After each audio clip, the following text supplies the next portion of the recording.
finis simplement en disant que cette exposition, pour moi, pour l'ambassade, vraiment, fait quelque chose qui est très difficile à faire normalement, c'est de mettre la culture vraiment au centre de relations hispano-marocaines.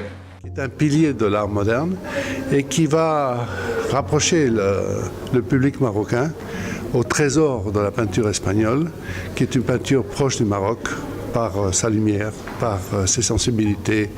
Et donc c'est, je pense, qu'une grande chose, celle de pouvoir présenter au public marocain aujourd'hui ces merveilles de l'exposition de Goya à nos jours. Et j'invite tous les Marocains et Marocaines de se rapprocher de cette exposition, non seulement pour contempler et admirer ce qu'elle contient, mais pour voir que derrière elle, il y a le cœur d'une Espagne qui aime le Maroc et qui se sent fière de sa relation avec ce pays merveilleux.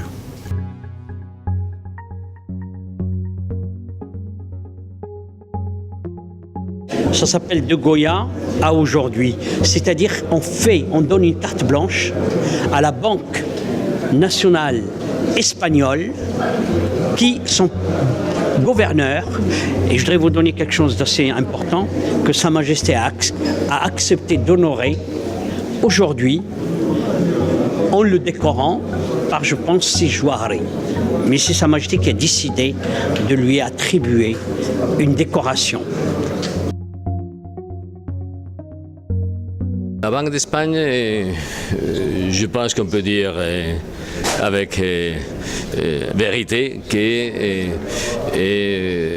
c'est une grande institution publique espagnole et cette collection a commencé à être réunie, ça fait presque 2 siècles, avec les premiers tableaux de Goya.